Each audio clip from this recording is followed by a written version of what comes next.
Vamos tentar trocar agora. Vou esperar a Carla mandar aqui a solicitação pra gente ver se melhora, ok? Vocês estão me ouvindo, estão me vendo, a Maria falou aí. Vamos ver se a gente consegue fazer o contrário, ok?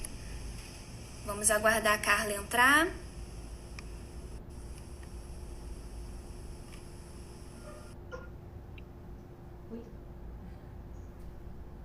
Aqui está carregando. Acho que era o seu Instagram. Vamos ver se melhora. Já foi. Carla. Aí, acho que era o seu Instagram.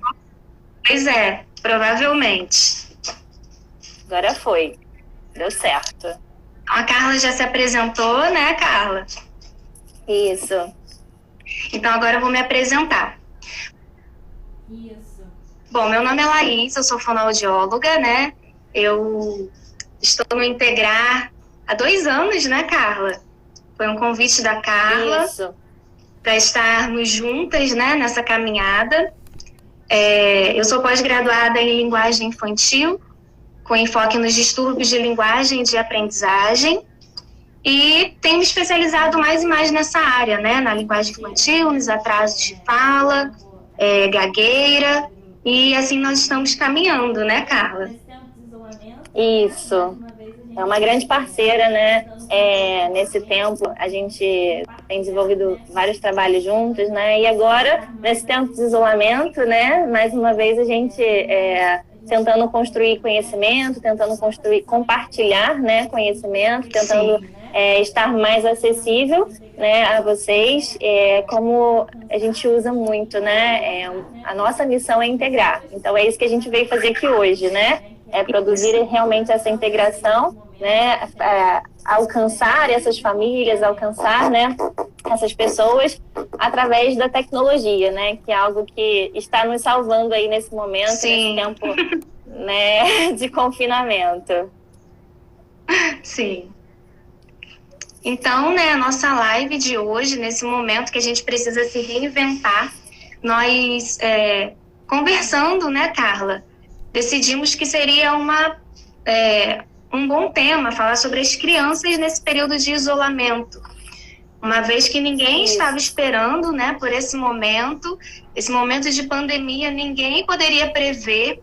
Todos nós estamos precisando nos reinventar profissionalmente, como família, as crianças, né, tendo um novo ambiente apenas dentro de casa, sem ir à escola, com aulas aí no EAD, online, e tudo isso são, assim, desafios, né? Como o próprio tema que a gente propôs. Tem sido desafiador para todos nós, mas nessa live a gente escolheu dar ênfase, né, às crianças, que é um público nosso tão extenso no consultório, que a gente tem recebido mensagens de muitos pais, pedindo dicas, alguns continuaram no atendimento online, e a gente percebe o quanto que é importante a gente falar sobre esse tema e dar suporte às famílias.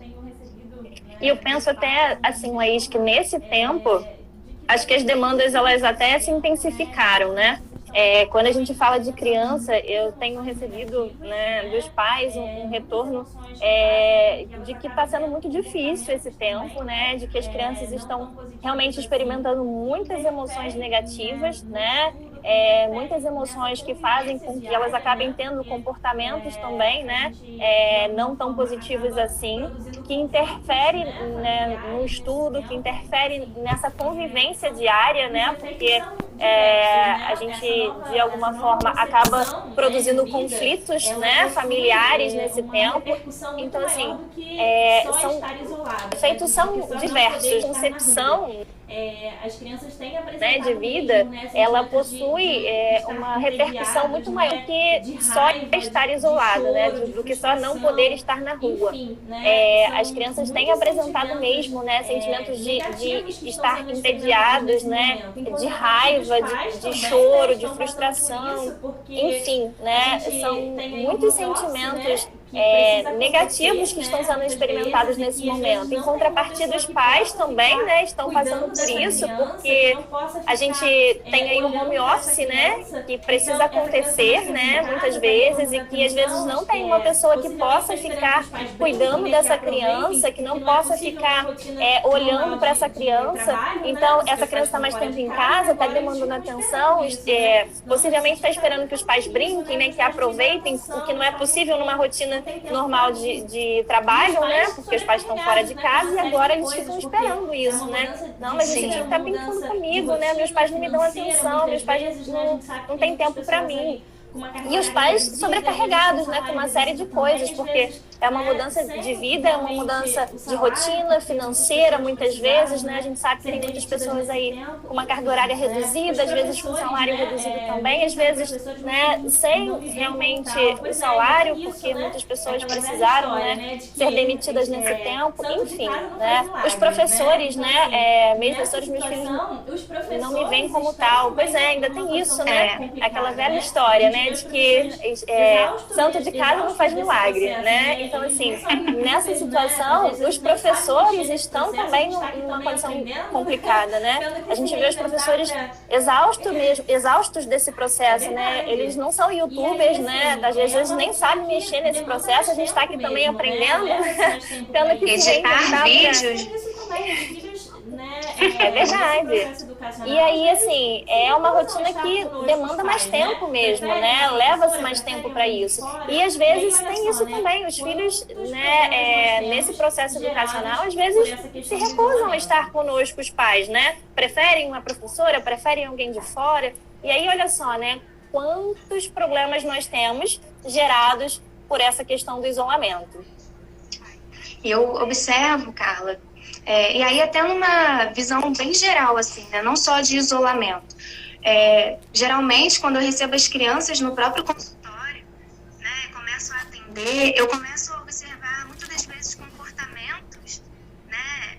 E quando eu vou conversar com o pai, eu entendo que aquele comportamento é como se fosse um reflexo do que a família vive, do que a família dispõe, né, de experiência para essa criança. Então, assim, como que estão essas crianças com pais que estão tão sobrecarregados? Como que essas crianças estão se desenvolvendo? Como que esses pais estão conseguindo proporcionar isso à criança? É um momento muito delicado, né? Porque o tempo não para, o desenvolvimento não para. As crianças estão a cada mês, né? A idade está aumentando. A janela, nós sabemos que existe uma janela de desenvolvimento que é muito importante, que a neuroplasticidade, né, está se desenvolvendo e esse tempo está passando, a gente não sabe quando isso vai terminar, né? Nós gostaríamos de dizer, não, mês que vem acaba, mas a gente não sabe. E como que essas crianças ficam? E como que esses pais devem se comportar? E aí eu acho que cabe até, né, a sua fala nisso, né, de como que os pais devem se organizar dentro de casa para dar conta dessa demanda, porque é uma cobrança do trabalho, é uma cobrança, né, da mãe, da esposa, da funcionária. Como que essas famílias, então, elas podem se organizar nesse sentido? Se comportamos neste ambiente familiar, as crianças sempre nunca foram muito boas, né, em seguir regras, mas elas são ótimas em copiar modelos. Então, assim, quando a gente fala desse ambiente familiar, até a forma como as crianças nunca foram muito boas, né, em seguir regras, mas elas são ótimas em copiar modelos. Então, assim, quando a gente fala desse ambiente familiar, até a forma como nós organizamos as coisas, a forma como nós lidamos com essa mudança, né? Se, por exemplo, você está mais ansiosa, mais agitada, mais nervosa, o seu filho também vai experimentar isso, entende? Porque é a forma como você está mostrando para ele que a gente resolve problemas. Então, todos os nossos padrões de comportamento, né, eles são observados a todo momento, inclusive quando você não se percebe sendo observada pelo seu filho. Então, a forma como você vai direcionar isso para ele em casa vai fazer total diferença, né? Vai fazer, na verdade, toda a diferença. Porque se a gente parar para pensar, né, vamos refletir aqui agora juntos, né? Quantas coisas vocês copiaram e que vocês têm de comportamento dos seus pais, né? Às vezes a gente nem gosta, né? Que se compare, né? Mas se a gente parar para pensar, a gente tem muita coisa parecida, né? Muitos comportamentos que a gente reproduz, porque é isso mesmo, né? A gente aprende por modelos também, né? Na verdade, esse aprendizado ele é muito forte, muito significativo, porque de alguma forma ele traz sobrevivência pra gente, né? Então, os pais são as pessoas que conhecem sobre mim, né? Os filhos, a cabeça da criança é essa, né? Bom, essa é a pessoa que me cuida, que me cria, que me ensina do mundo, que me provê. Então, ela deve saber tudo sobre o melhor comportamento que eu posso ter nesse ambiente, né? Então, ela acaba reproduzindo isso. E aí, pais, neste momento, é importante que a gente tenha, né? A gente ouve muito falar, né, de inteligência emocional, né? Inteligência emocional nada mais é do que aprender a lidar com as nossas emoções, né? Aprender a conduzir as nossas emoções de uma maneira adequada. Entender que os nossos sentimentos, eles têm a função de nos ajudar e não de nos prejudicar. Porque quando a gente sente coisas, eles são mensageiros, né? Os nossos sentimentos estão dizendo pra gente como a gente está percebendo esse mundo. Então, assim, não necessariamente a gente precisa agir por conta desse sentimento, né? Às vezes a gente só precisa experimentar para entender que mensagem é essa e então produzir uma resolução mais adequada para esse processo. Então, quando a gente fala dessas rotinas, né, a gente precisa sim organizar a nossa rotina de trabalho, né? A gente precisa sim dar conta das nossas questões aí, né, profissionais, mas sim a gente precisa parar, né, para observar essa criança. A gente precisa parar para dar atenção a essa criança. Inclusive, é o ideal que a gente programe, né? Já que a gente está nesse ambiente, a gente programe essa rotina junto. Então, vamos fazer com a mamãe a rotina da nossa semana. Ó, esse horário você vai fazer isso, nessa hora a mamãe vai estar trabalhando, daqui a pouco a mamãe vem, fica aqui com você. Então, a gente precisa inserir eles nessa resolução de problema, porque isso também é ensinar para a vida. A criança se sentir colaborando, né? Porque quando a gente é um personagem ativo, né, quando a gente passa a ter uma importância no nosso dia a dia, isso faz diferença. É diferente de quando a gente apenas observa, né? Nossa, minha mãe tá aqui numa correria, minha mãe tá para lá e para cá, minha mãe tá trabalhando, ela dá atenção ao trabalho, ela dá atenção, né, ela lava a roupa, ela faz tantas coisas, mas às vezes falta até essa questão de conversar com a criança, né? E olha, eu preciso da sua ajuda, você pode fazer isso para ajudar a mamãe, ajudar o papai, colocar a criança mesmo como um personagem, né, daquele dia a dia. Eu acho que levar esse conhecimento à criança também faz toda a diferença, né? E às vezes a criança tem uma resolução muito boa para aquela situação, né? De como ela, porque às vezes ela propõe, mãe, então vamos fazer assim, você faz desse jeito e eu faço assim. E se a gente não escuta, né? A gente não consegue também ter a possibilidade de ser ajudada nesse momento, né? De ter uma solução criativa, né? Porque as crianças estão ali o tempo todo querendo uma resposta, né? Então elas estão pensando sobre isso, elas estão tentando entender sobre isso. E quando não tiver da criança, né? Cabe mesmo a nós pais refletirmos sobre isso, né, direcionarmos isso. Eu sei que, assim, né, é exigente esse processo, mas educar dá mesmo trabalho, né? Ser pai e mãe não é uma tarefa simples, é uma tarefa que realmente exige de nós, né? Mas eu uma vez escutei isso, eu digo isso pra minha vida, né? E os nossos filhos são projetos que não podem dar errado. Então, não importa o que a gente tenha que fazer, né? Não importa o quanto a gente tenha que se esforçar, né, a gente precisa fazer o nosso melhor para que esse projeto realmente dê certo. Sim, e eu fico pensando também, né, agora olhando pelo outro lado, né, como que ficam essas crianças quando a família também está em casa e começa a observar coisas que não observava antes. E aí está aí o lado positivo também do isolamento. Durante esse atendimento, eu tenho feito teleatendimento e muitas mães falando, nossa, Laís, eu tenho observado que ele está fazendo tal coisa. E era uma observação que eu já tinha no consultório, né? No consultório comigo eu já intervi em determinada situação, eu já observava determinada situação e por mais que ao final de cada sessão eu explique o que a gente trabalhou, enfim, a família ainda não tinha se dado conta, a família ainda não tinha observado determinado comportamento da criança. Então, assim, o quanto que isso também é positivo, e já que nós estamos nessa situação, por que não aproveitar também esse momento para estar mais perto da criança, para estimular a criança, né? Olha, observo que o meu filho, observei nesse isolamento que ele está, e vou dar, né, os meus exemplos. Ele está trocando determinada letra que eu não tinha observado. Então, o que eu posso fazer para ajudar nisso, né? O meu filho, não sei, na sua área, né, Carla? Eu vou falar aqui leigamente.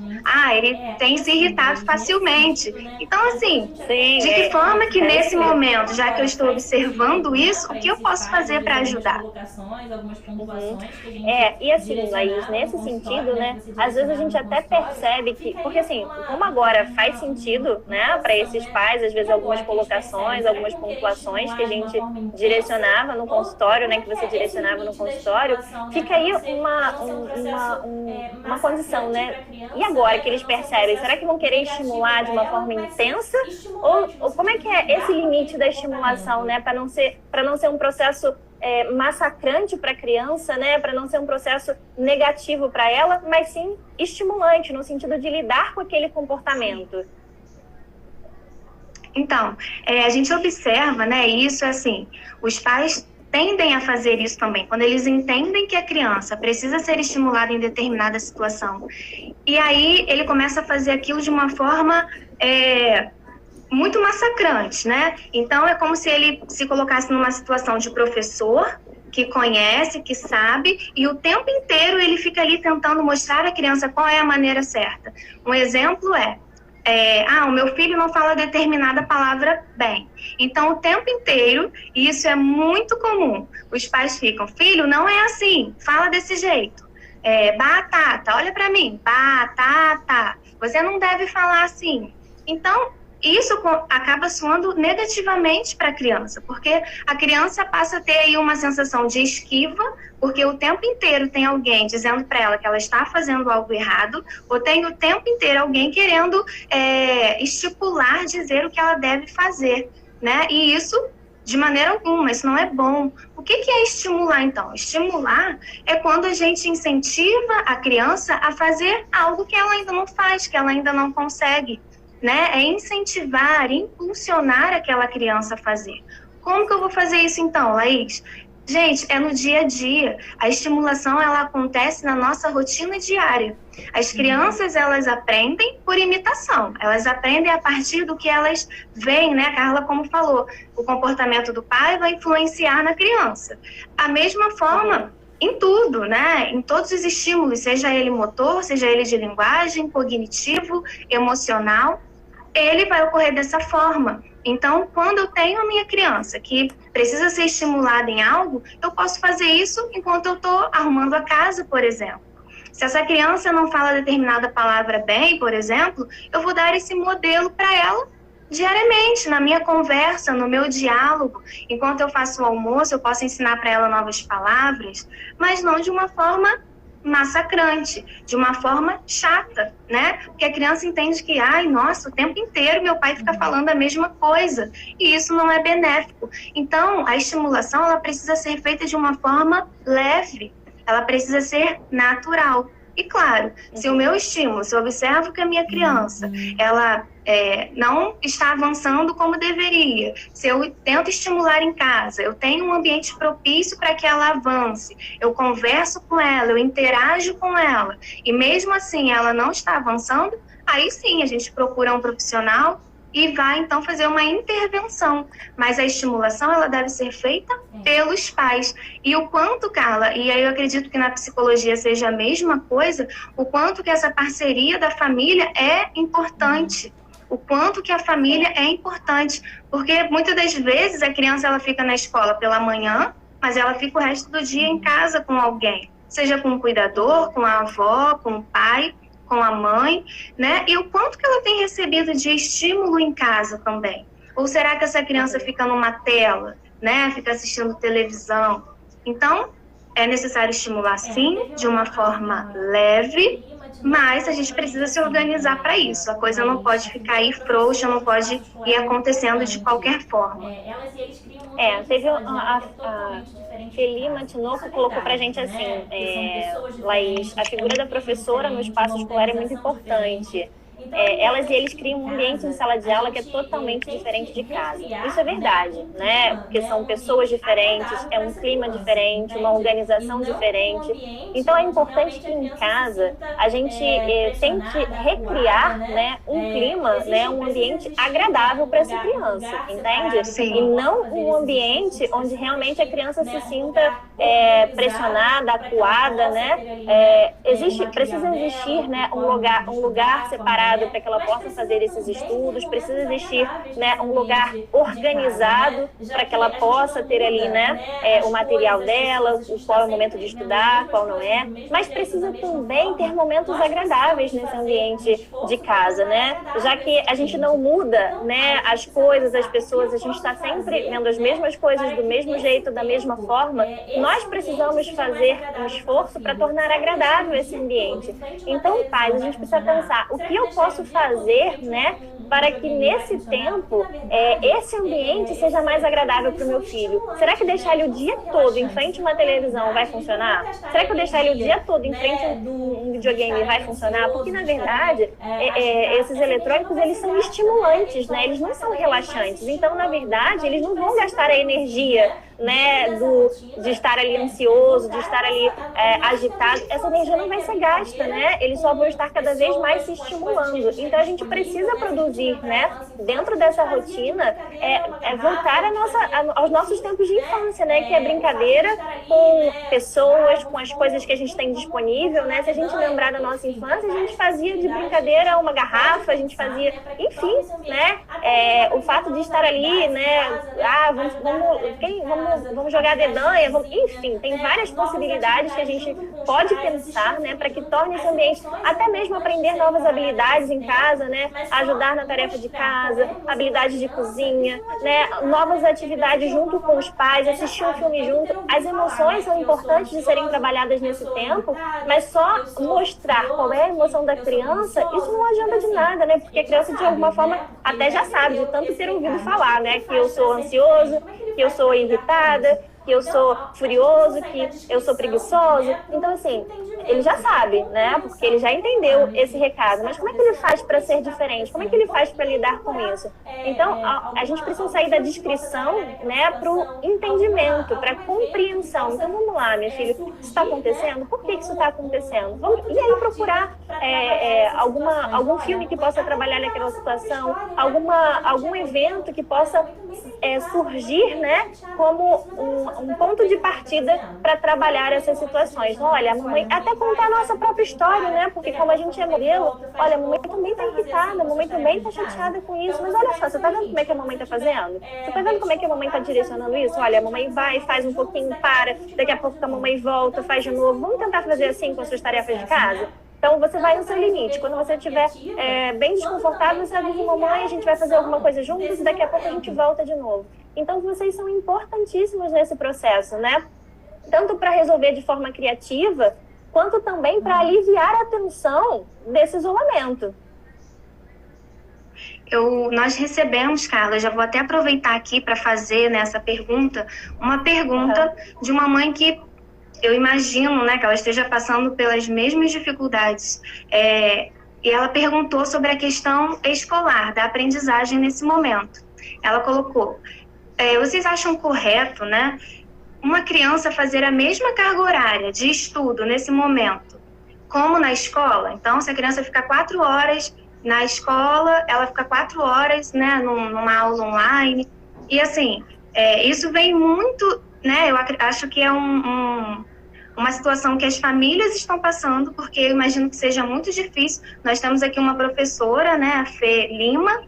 Eu imagino você preparar uma aula, você dar conta de uma turma e, ao mesmo tempo, você tem um filho que você precisa ensinar, que ele precisa acompanhar, e essa criança também quer brincar, ela também quer assistir televisão.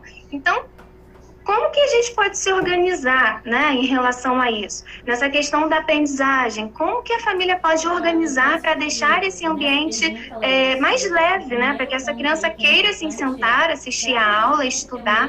Como que a gente pode fazer isso? Online, né, na modalidade Então, eu penso que nessa pergunta, Laís, o primeiro ponto aí que é importante é: será que a gente tem que ter o mesmo tempo de aula online, né, na modalidade EAD que a gente tinha de forma presencial? Bom, gente, né, o que a gente tem hoje de pesquisa sobre a eficácia, né, do processo EAD é com adultos, né?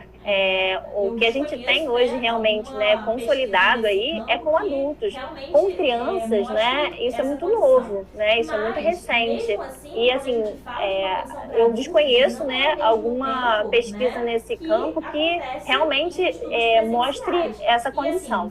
Mas, mesmo assim, quando a gente fala de uma condição para adultos, não é ao mesmo tempo, né, que acontece em estudos presenciais. E assim, fora desse estudo, né, virtual, esse aluno precisa se engajar nesse processo, né, porque ele precisa, ele está muito mais ativo na construção do conhecimento do que quando a gente está em sala de aula. É claro que existe uma metodologia, uma metodologia nova de ensino, né, mas que ainda não é disseminada, né, que está começando na universidade, né, metodologias ativas que faz essa inversão, né, mas isso ainda não acontece nesse segmento, né, fundamental, né, infantil, enfim. Então, assim, a gente precisa compreender que até por uma questão de orientação médica, né, a gente tem um limite aí para as crianças, né, de exposição à tela, isso é de muito exposição importante. Não é isso, Laís? Aproveitando, né, essa questão da exposição à tela, né, que você está falando, a gente sabe que hoje a Associação de Pediatria, ela diz que crianças até 2 anos, elas só podem ficar meia hora aí, até 2 anos essas crianças não podem, né, de forma alguma ficar na frente de tela, e até os 5 anos apenas 1 hora por dia. E a gente sabe de creches, de escolas da educação infantil que estão colocando crianças na frente de tela durante 4 horas. Então, assim, existe aí um impasse, né? Algo que não está batendo. Mas também, como eu iniciei essa live falando, quem está preparado para essa situação? Tanto é que nem existem estudos para crianças, né? Crianças fazendo o ensino à distância.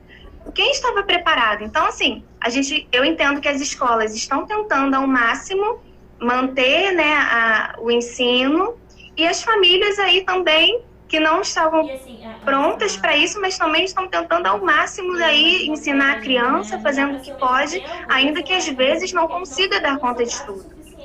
Isso é verdade. E assim, a Felima de novo falou pra gente, né? Não dá para ser ao mesmo tempo, tem que ser um horário reduzido porque eles não ficam concentrados o suficiente. Isso é verdade. E às vezes, né, a internet não tá boa, a criança perde aquele processo, fica irritado porque não tá conseguindo acompanhar, né? Às vezes é uma live, aí vai ter que esperar 1 hora depois para poder conseguir acessar o conteúdo do início.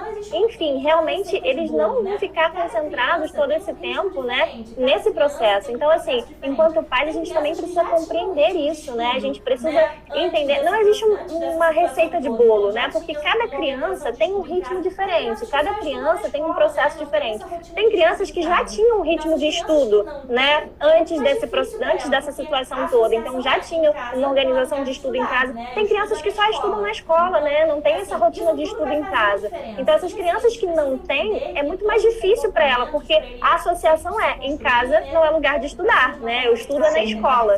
Então, assim, isso tudo vai fazer a diferença. E assim, a gente precisa entender que todos os comportamentos, para ele se construírem, né, para ser de uma forma adequada, é claro, ela precisa começar do mais simples para o mais complexo. Então, se o seu filho não tem esse repertório, se o seu filho não tinha esses atos, né, estudantis, não adianta querer cobrar dele, né, essa imensidão de tarefas, essa imensidão de estudo, porque ele não vai conseguir acompanhar. Não porque ele não possa, mas porque ele não foi treinado para isso, né? Então a gente tem que começar um processo de treino. O processo de treino não vai acompanhar o ritmo que talvez esteja sendo dado? Talvez sim, né? Mas assim, infelizmente ou felizmente, de uma certa forma a gente está tendo oportunidade para treinar e está percebendo o quanto é importante ter esse ritmo estudantil mesmo fora da escola, né? Porque isso nos prepara para situações adversas, difíceis, e ser estudante é isso mesmo, né? É continuar esse processo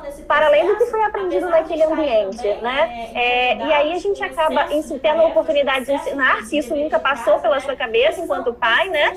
E aqueles que já estão nesse processo, apesar de estarem também incomodados com excesso de tarefas, com excesso de deveres de casa, né? Precisa ser respeitado esse limite, né? Esse tempo. A criança precisa ser incentivada a se superar, mas ela não pode ser obrigada, né, a produzir um comportamento que ela não tem, porque isso vai ser muito pior do que benéfico. Vai chegar um momento que essa criança vai se recusar a fazer. A gente não sabe quanto tempo isso dura, né? A gente não sabe por quanto tempo essas coisas vão continuar. E aí, se a gente colocar esse processo de uma forma aversiva, a tendência é a criança se recusar a fazer, né? E aí vai ser muito mais difícil para a gente conduzir um processo de recusa, né, do que esse processo de incentivo até que os comportamentos sejam paulatinamente construídos.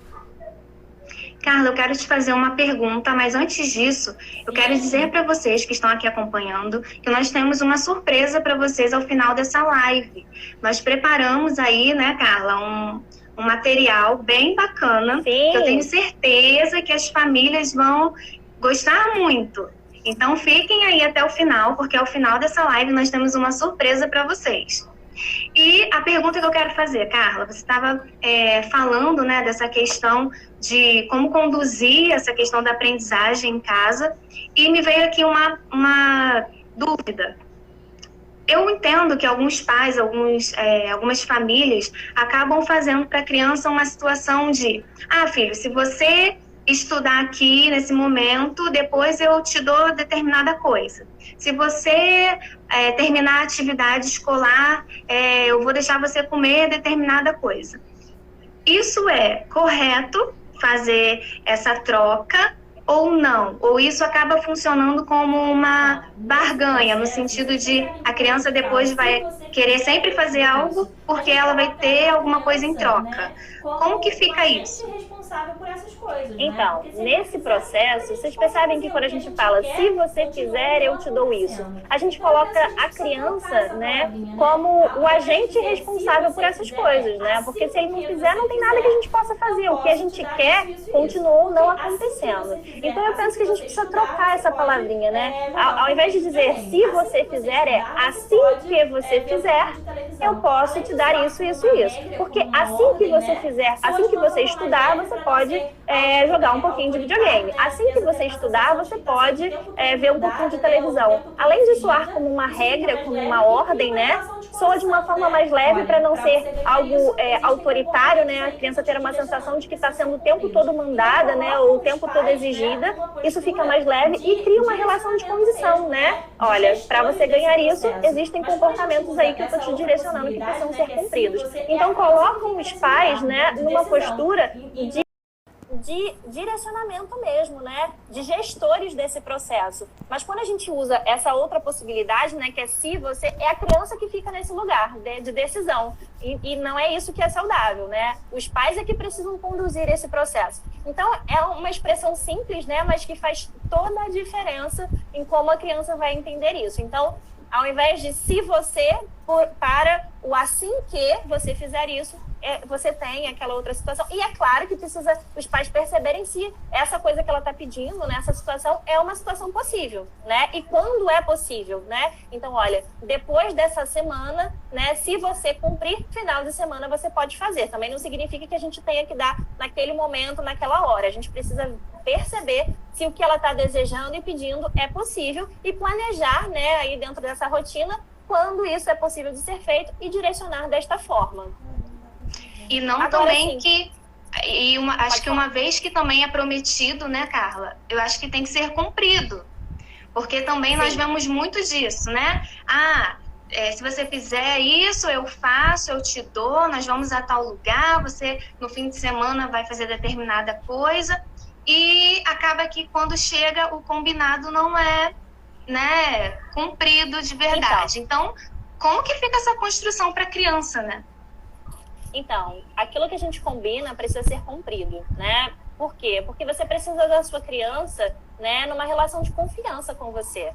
se ela não confia nesses cuidadores, na pessoa que apresenta o mundo para ela, ela vai se recusar a fazer também, né? Ou até vai fazer porque ama muito esses pais, mas o efeito que isso tem, né? O efeito negativo que isso tem na criança, ele é muito grande, né? E talvez não apareça agora, apareça depois, ao longo do tempo, né? De saber que o meu pai e minha mãe é alguém que eu não posso confiar, ou talvez até generalizar isso, né? As pessoas não são confiáveis, as pessoas não são boas porque elas me prometem coisas e não fazem. Eu preciso aprender a lidar sozinho com a minha vida e com as minhas necessidades, ou eu preciso aprender a não pedir porque elas nunca são satisfeitas. Então, assim, várias são as possibilidades, né? De acontecer de uma forma negativa, de efeitos negativos, se a gente não tem essa responsabilidade com a nossa palavra de modelo, né? Se eu sou um pai que não cumpro com aquilo que eu prometo, eu estou ensinando meu filho que isso é possível no mundo, né? Então, assim, responsabilidade também vem dos cumprimentos, né? Não só de coisas físicas, mas também de palavras. Então, a gente está sendo um modelo educacional para o nosso filho, né?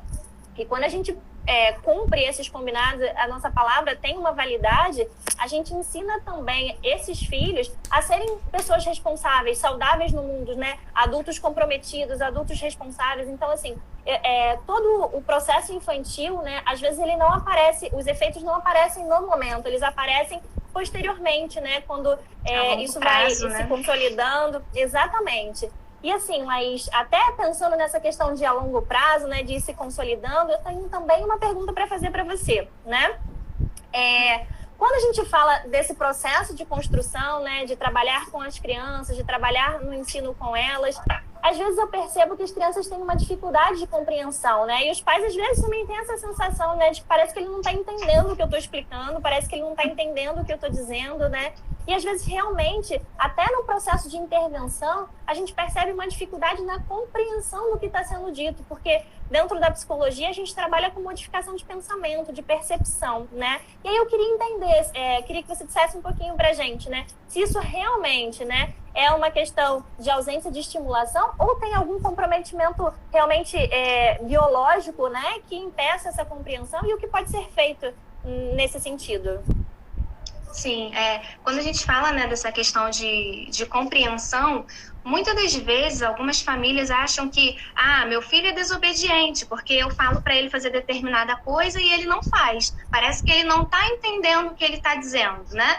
E às vezes essa criança pode parar até no psicólogo, né? Porque ele não está compreendendo, porque ele não me obedece. Mas, na verdade, quando a gente fala de compreensão, a gente está falando de linguagem, né? Quando a gente fala de linguagem, a gente fala de expressão do que a gente fala, do que a gente produz e também daquilo que chega para nós, como que a gente compreende o mundo. Então, quando a gente fala de compreensão, existem vários fatores que estão atrelados aí a essa questão. Então, por exemplo, como que está a percepção auditiva dessa criança? Será que ela realmente está ouvindo bem? Será que o cérebro dela está realmente processando essas informações? Outra coisa que a gente pode observar, como está a memória dessa criança? Porque, por exemplo, você está aqui me passando, né, muitos conhecimentos, coisas que eu não sabia. À medida que você me fala, à medida que você me conta, eu estou associando com algo que eu já vivi na minha vida, com algo que eu já vi. Então, eu busco na minha memória algo que vai me fazer compreender isso que eu estou aprendendo agora, o que eu estou ouvindo agora. Então, como que está a memória dessa criança? Como que está a percepção auditiva dessa criança? E essa criança, ela consegue compreender isso porque ela tem, então, uma questão de comportamento ou porque ela realmente tem uma alteração de linguagem. E aí o que a gente observa em muitos casos são crianças com alteração de linguagem. Elas não estão compreendendo, não porque elas não querem, mas porque elas de fato têm uma alteração nessa área de compreensão. Então como que a gente faz? Isso tem estímulo? A gente pode ajudar essa criança? Sim, nós podemos ajudar essa criança. Nós vamos ajudar essa criança a ter uma melhor percepção auditiva, nós vamos trabalhar a memória dessa criança, nós vamos trabalhar como que a nossa língua é construída, então o que é uma frase, o que é uma narração. Muitas vezes a criança ela não entende isso, às vezes isso fica perdido para ela. Então, de repente, chega um adulto com várias informações, fala um monte de coisa para ela, mas para ela não está fazendo sentido nenhum, porque ela não está compreendendo. É como se aquelas palavras estivessem soltas para ela. Então, sim, existe intervenção para isso, é o fonoaudiólogo que faz. Muitas das vezes o seu filho não está compreendendo, não é porque ele não quer, é porque ele realmente pode ter uma alteração nessa área. E também pode ter uma alteração no processamento auditivo. O que é isso? É algo muito novo. Eu tenho percebido, pelo menos aqui em São Pedro, cada vez mais as escolas pedindo esse exame. E muitas das vezes as famílias chegam dizendo: eu não entendo por que a escola pediu esse exame de processamento auditivo, porque o meu filho compreende muito bem. Só que o processamento auditivo, ele não vai dizer que essa criança ouve bem ou não. O que diz isso pra gente é lá o teste da orelhinha, o nascimento, é uma audiometria.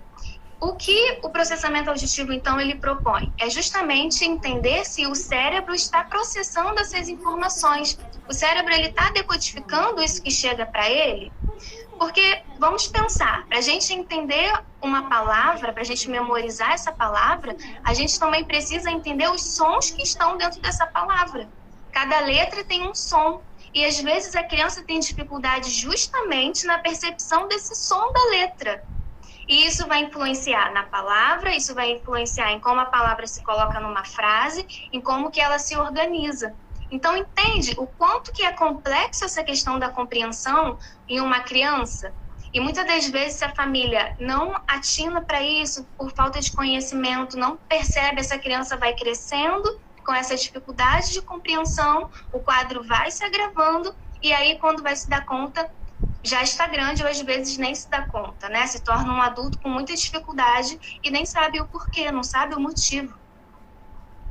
E assim, Laís, até mesmo que exista uma compreensão, né? Mesmo que a criança entenda, mas às vezes ela não consegue se comportar daquela forma. A gente precisa também entender que assim, o nosso cérebro não está maduro, né? Uma maturidade cognitiva nesse sentido, né, para que possa tomar decisões, para que possa entender, para ser responsável no sentido de eu sei que é aquilo que eu tenho que fazer e eu tenho que abrir mão dos meus prazeres para cumprir essas condições, né? O cérebro só consegue organizar isso de uma forma boa, né, a partir dos 22 anos, né? Antes disso, a gente está em processo. Então, às vezes, mesmo a gente estimulando, mesmo a gente, mas eu estou fazendo tudo certo, né? Eu estou dizendo para ele todo o tempo, assim, cada criança tem um tempo também, né? E é claro, então eu vou parar de estimular. Não, a gente precisa estimular porque a estimulação é que vai levar ao comportamento, né? Às vezes eu escuto muito assim, mas quando crescer melhora, né? Isso não é uma garantia, né? Isso é uma condição aleatória. E assim, pode ser que sim, pode ser que não. A gente não tem nenhuma comprovação de que realmente vai melhorar, porque a gente vê aí adultos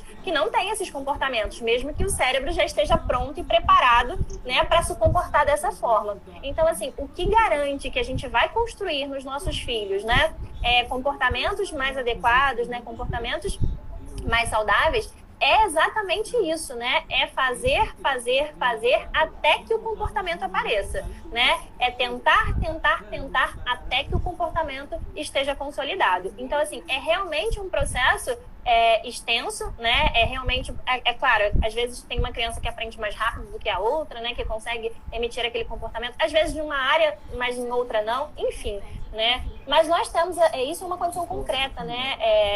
Se elas não conseguirem se comportar, mesmo compreendendo, entendam, pais, né? Que existe essa imaturidade aí, né? Do cérebro que vai permitir que esses comportamentos aconteçam, né? E a gente precisa também compreender isso até para lidar com os efeitos disso, porque gritar, se estressar, ficar nervoso, né? Punir em excesso não vai resolver esse problema, né? Quando a gente pune uma criança, uma pessoa, a gente não garante que ela não vai mais fazer aquilo, a gente só sabe que ela não vai fazer na nossa frente, né? Mas, assim, a gente não tem certeza que esse comportamento não vai mais acontecer, né? O que a gente produz aí é uma possível variabilidade comportamental, mas que outro comportamento é esse que vai surgir, a gente também não sabe, porque pode ser bom, mas pode ser pior do que o anterior, né? Então, só existe um caminho que ele propõe uma condição melhor, né? Que é incentivar, que é estimular, que é educar, que é intervir, que é trabalhar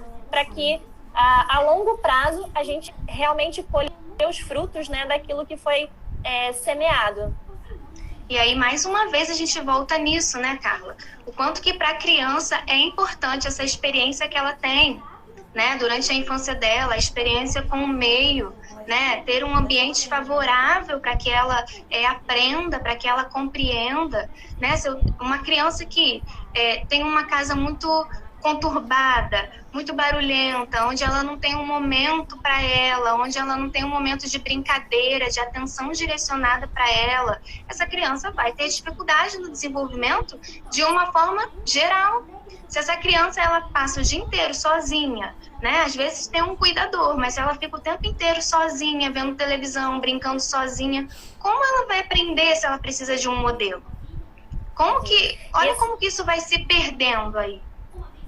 E as nossas, dentro de uma abordagem, né, cognitivo-comportamental, a gente tem um conceito de crenças, né, e de esquemas. E, assim, esquemas e crenças são, né, sentimentos e pensamentos que são construídos muito no início da nossa história, né, ou na infância ou na adolescência, que fazem com que a gente tenha comportamentos disfuncionais, né, na fase adulta, né? Às vezes uma resignação, né? Minha mãe não me ama, eu não sou amada por ninguém, ou às vezes uma hipercompensação, né? Que é fazer tudo para todo mundo, para ser amado, para ser querido, para ser gostado, ou até rejeitar as pessoas porque elas não me deram amor, enfim, né?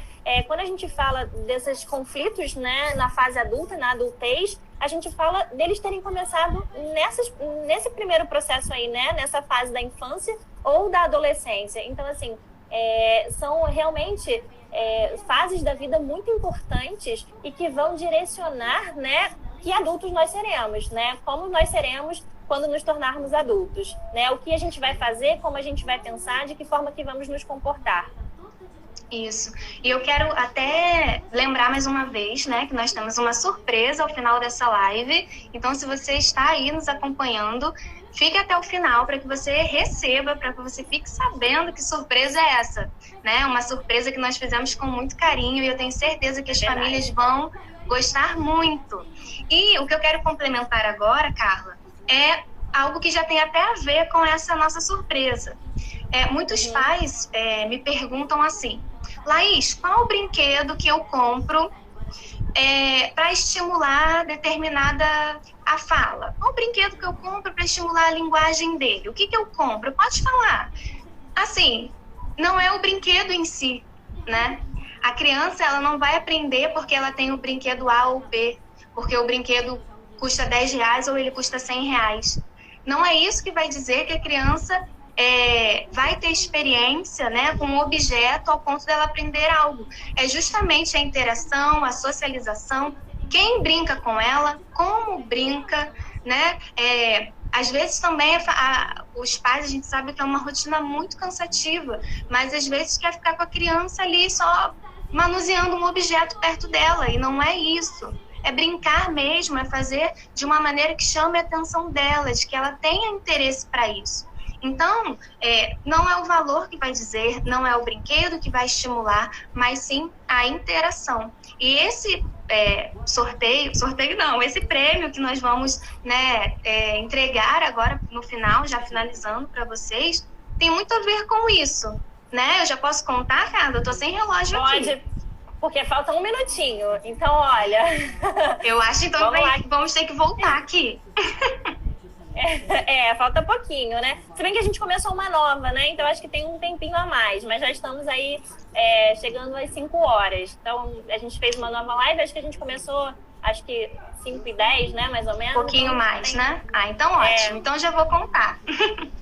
Nós preparamos para vocês hoje, para todas as famílias, né, que estão aqui nos acompanhando, um e-book gratuito, onde nós vamos dar 12 dicas de como os pais podem estimular as crianças nesse período de isolamento, né? 12 dicas para os pais ensinarem, desenvolverem, estimularem as crianças. Então, fiquem aí, para que vocês recebam esse e-book. Então, nós vamos fazer como, Carla? Um print aqui na tela? Isso, vocês vão precisar tirar um print aqui da tela, a gente vai fazer um rostinho bonito para vocês. e aí vocês precisam marcar, né?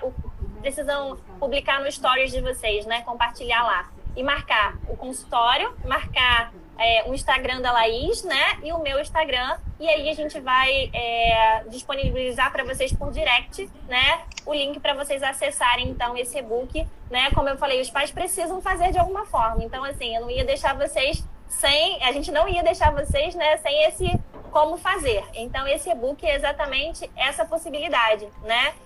De vocês colocarem em prática, né, esse ambiente de uma forma agradável, de deixar esse ambiente mais confortável para que os filhos de vocês consigam passar por esse momento de uma forma boa. A Juliana está dizendo aqui que pena que cheguei agora. Juliana, nossa live fica disponível até 24 horas, então assim, você vai poder ver novamente. E se alguém quiser ainda fazer alguma pergunta, né, fazer algum comentário, a gente tem um tempinho aqui até que a gente possa finalizar aqui, né? Você tem, Juliana, alguma pergunta para nos fazer? Enquanto o pessoal vai escrevendo aí, pode falar, a gente colocou aqui, ó, o Instagram da Laís, né? fono.laisalves, para a gente poder ter esse acesso, né?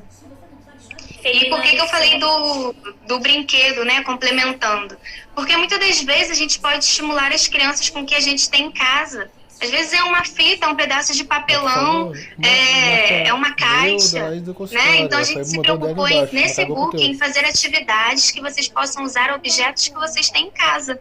Então é um ótimo momento, né, para estimular, para colocar lá. São 12 dicas, né? As crianças vão adorar, porque são dicas, são coisas que nós fazemos, pra né? Elas. Pra elas, né? E nós temos certeza tudo, né? A gente pensou também nos pais, né? A gente botou atividades que sejam disponíveis nesse ambiente de casa, né? Nada muito que a gente tenha que comprar em algum lugar, né? Então, assim, coisas que a gente pode ter em casa e que a gente pode usar para isso, para facilitar mesmo esse processo. Ah, que bom, gostaram das dicas, adorei as dicas. Sim, vamos lá, então, olha, vamos dar um quem quiser fazer o print, né? Isso. Dei um print aí. Quem quiser, então, o e-book, 12 dicas para estimular as crianças no período de isolamento. E aí vocês vão marcar a Carla, né, no Instagram dela, psico.carlajéssica, o meu Instagram, Laisalves, e o do consultório, que é esse perfil que nós estamos aqui também, que é o Integrar Espaço Terapêutico. Nós, assim, esperamos de coração, né, Carla, que vocês tenham gostado das dicas. Que bom receber já um feedback aqui, né, de que as dicas foram relevantes para esse momento. E que vocês depois nos contem o que vocês acharam do e-book, né? Para nós também vai ser ótimo saber, né, se ele foi realmente funcional, o que as famílias fizeram. Então, assim, inclusive, podem também, né, Laís, tirar uma foto, marcar a gente aqui para a gente poder publicar, né, essas experiências que vocês estão fazendo, estão tendo, né, com os pequenos de vocês em casa. Então, realmente foi com muito carinho. E assim, se vocês quiserem também, né, temas diferentes, outros temas aí para a gente conversar, coloca lá no nosso direct, né, o que vocês querem saber, como querem saber, que com certeza nós vamos nos dedicar e produzir com muito carinho, né, para atender realmente essas necessidades nesse momento tão difícil, né? Mais uma vez, a nossa missão é integrar, e é para isso que a gente está aqui, né? E é esse o motivo, né, de estarmos aqui hoje. Então, fico muito feliz com esse retorno, né? O pessoal está dizendo que foi muito bom, né? Vocês sempre inovando, foi muito legal, excelente. Parabéns, meninas. Nós agradecemos, né, a audiência de vocês, sim, né? Quem ficou com a gente aqui desde o início até o final, foi muito bom. E pretendemos voltar, né, Carla? Mais lives, então mandem sugestões. É isso mesmo. Foi pra gente um grande prazer, né, estar aqui com vocês hoje, né? Poder compartilhar, trocar, né? E de alguma forma acessar vocês aí né, no cantinho de vocês, na casa de vocês. Então, ó, tem algumas pessoas entrando aí agora, sejam bem-vindos, né, mesmo no finalzinho. Então, tirem o print aí na tela. Quem não tirou o print, nos marque lá nos stories e nós vamos enviar por direct para vocês o nosso e-book, tá bom? Um e-book gratuito. Nós esperamos que vocês gostem de verdade. Foi um prazer estar aqui com vocês nessa 1 horinha que voa, né, Carla? A gente pensa que dá pra falar tanta coisa e voa, mas assim, que bom que vocês gostaram e até a próxima. Excelente, meninas. Aqui a pastora Beth botou, né? Excelente, meninas. Gente, dá coraçãozinho aí então pra gente, né? Pra poder o Instagram levar pra outras pessoas também. Dá um coraçãozinho aí pra gente. A live vai ficar salva no perfil aqui do Integrar. Então vocês também podem enviar essa live para outras pessoas que vocês acreditem, né? Que vão se beneficiar desse assunto, dessas dicas.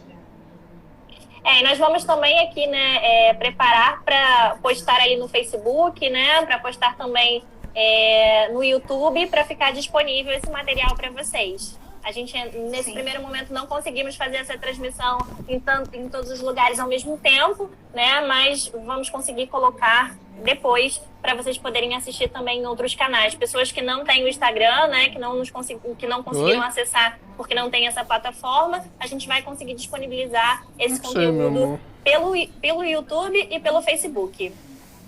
Isso. Então é isso, né, Carla? Foi um grande prazer estar aqui com vocês. Tenham uma boa noite. Que o período do isolamento seja um grande momento, né, dentro das suas casas, com as suas famílias, um momento de descoberta, de muita estimulação, de muito conhecimento. É isso que eu desejo. Carla vai finalizar também. Então, assim, foi um grande prazer para mim estar aqui com vocês, né? E quero dizer para vocês, mesmo em toda essa situação difícil, né, vai passar, tudo passa, né? Não tem nada na vida que dure para sempre. E assim, aproveitem esse momento para experimentar o que a gente não consegue experimentar em uma rotina normal, né? Então aproveite sim a sua família, aproveite sim os seus filhos, comam juntos, né? Façam refeições juntos à mesa, converse sobre o que vocês estão vivendo, converse sobre os sentimentos de vocês, né? Aproveite para, nesse momento, fortalecer esses elos familiares, né? Fortalecer esses vínculos, né? Enquanto a gente pode. Então, todas as situações adversas, elas têm também um lado positivo, elas têm também um lado bom, né? E nesse momento é um tempo exatamente de estimular esse lado bom, exatamente de conseguir olhar, né, para aquilo que não está aparente, mas que também existe, né? Então, o que é ruim a gente já sabe, não precisa fazer esforço, que está nos jornais, né, nos noticiários, está claro e estampado. Agora, o que nos falta nesse momento é exatamente perceber essas possibilidades maravilhosas, né, e que a gente tem disponível hoje, que a gente pode viver hoje, né, nesse momento. Então, não deixe essas oportunidades passar, né? Pensem, avaliem, reflitam quais são as oportunidades que eu estou tendo nesse momento, quais são os pontos bons dessa vivência, né, dessa situação, e que eu preciso aproveitar. Porque, com certeza, se você se dedicar a isso, você vai encontrar e vai ter a oportunidade aí, então, de aproveitar, né, de realmente desfrutar deste momento. Então é isso, vamos encerrar. Boa noite. Vocês têm... Só um minutinho, pode falar. Aqui, ó. Eu tenho experimentado coisas que nem imaginei. É verdade, né? Então, assim, às vezes a gente está tão focada na nossa rotina, tão focada em regras, em cumprimento de deveres, de tarefas, que a gente acaba não percebendo essas coisas. Então, Juliana, que bom, né, que você está se permitindo viver esse momento de uma forma diferente, né? Que bom que você está se permitindo experimentar novas coisas, né? Então, a casa vai ficar bagunçada mesmo às vezes, a criança vai brincar. Isso faz parte desse processo, né? A bagunça, e tudo bem, né? Gera criatividade. E tudo bem se não for possível fazer tudo que se imaginou para aquele dia, né, Carla? É verdade. E às vezes a gente até se cobra nesse momento, né? Então eu tenho que produzir, porque eu estou em casa. Vamos aproveitar esse tempo para estreitar as nossas relações, né? Para estreitar as nossas vivências. Tem aquela pessoa que você não fala há anos, que agora está em casa disponível. Esses dias eu recebi uma ligação maravilhosa, né? de uma prima minha que não mora aqui perto e que falou assim, agora eu posso falar com você, porque eu tô sempre trabalhando, você tá sempre trabalhando, então vamos nos falar agora, né? Na hora do almoço, coisa que era difícil, né? Às vezes tias que eu não estava em casa, eu estava trabalhando e a gente pode experimentar isso. Então, que bom que nós temos a internet hoje à nossa disposição, que bom que nós temos esse meio aí, né, de ainda assim produzir, né, interação social. Então, não deixem que essas situações negativas, né, sejam o foco da vivência de hoje, entende? Por trás dessa condição, tem muitas coisas que a gente pode aproveitar. E, Juliana, que bom, fico muito feliz em saber que você está conseguindo experimentar isso, né? E espero que todos vocês também consigam perceber essas coisas, porque depois que a gente consegue perceber, é maravilhoso, né? É muito bom fazer essa experiência. Então, pessoal, acho que agora a gente consegue se despedir, né? Foi um grande prazer estar aqui com vocês e até a nossa próxima experiência. Opa, peraí, tem mais gente aqui, Laís. Vamos lá. O ensinamento de vocês é perfeito, pois tenho 2 filhos de 23 anos e 18 e criei eles nessa direção e são crianças bem resolvidas, um crescimento saudável. É isso mesmo, né? Olha só, a nossa regra 30 segundos para terminar. Vai encerrar. Sendo reforçada por uma vivência, né? Então, olha, não é só falas, né? Tem aí uma experiência concreta que pode fazer a gente compreender isso de uma forma mais veemente, né? Então, muito obrigada por compartilhar essa dica aí, pastora Beth, porque realmente faz com que